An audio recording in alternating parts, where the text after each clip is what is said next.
Hello everyone, welcome back to our channel. TGPG ECET 2024 సంబంధించినటువంటి web options అయితే ఇవ్వడానికి ఈరోజు సెప్టెంబర్ 2 నుంచి స్టార్ట్ కావాల్సి ఉంది. కాకపోతే మళ్ళీ యొక్క వెబ్ ఆప్షన్ ఇవ్వడానికి అయితే డేట్స్ అయితే చేంజ్ చేయడం జరిగింది, రీషెడ్యూల్ చేయడం జరిగింది. మరి ఏ డేట్ నుంచి ఏ డేట్ వరకు యొక్క వెబ్ ఆప్షన్స్ మళ్ళీ ఇవ్వవచ్చో చూద్దాం. ఇక్కడ వచ్చేసి ఏదైతే చూడండి, web option for gate, GPAT and PG set ఈ రీషెడ్యూల్ టు చూడండి కామెంట్స్ ఫ్రమ్ సెప్టెంబర్ 4 నుంచి ఇవ్వడం జరిగింది.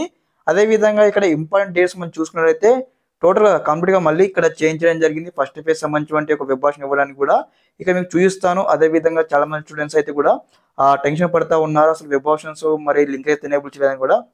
ఇక్కడ చూడండి కంప్లీట్గా మళ్ళీ అయితే రీషెడ్యూల్ చేయొచ్చు ఇవ్వడం జరిగింది. చూడండి ఎక్సైజింగ్ వెబ్ ఆప్షన్ ఫేజ్ 1 వచ్చేసి సెప్టెంబర్ 4 నుంచి సెప్టెంబర్ 5 వరకు 2 days అనమాట. తర్వాత మళ్ళీ మనం వెబ్ ఆప్షన్ ఇచ్చిన తర్వాత 6th నాడు ఏమైనా ఎడిటింగ్ చేసుకోవాలనుకుంటే 6th నాడు చేసుకోవచ్చు. ఓకే, ఇదేనమాట ఈ రోజు ఇన్ఫర్మేషన్ అనమాట. ఈ రోజు కాదు, మనకు 4th. ఓకే, సెప్టెంబర్ 4 నుంచి అయితే మనకి ఇక్కడ వెబ్ ఆప్షన్స్ అయితే స్టార్ట్ కాబోతా ఉన్నాయి ఎల్లుండి నుంచి. ఓకే, ఈ విధంగా మీకు స్టెప్ బై స్టెప్ అయితే లేటెస్ట్ అప్డేట్స్ అయితే వస్తూ ఉంటాయి మన ఛానల్ తరపు నుంచి. ఇంకెవరైనా మన ఛానల్ని సబ్స్క్రైబ్ అయిపోతే వెంటనే సబ్స్క్రైబ్ చేసుకుని మీకు ఈ విధంగానే స్టెప్ బై స్టెప్ అయితే పూర్తి గైడెన్స్ అయితే వస్తూ ఉంటాయి మీకు సీటు వచ్చేంత వరకు. Okay, thanks for watching this video. జై హింద్.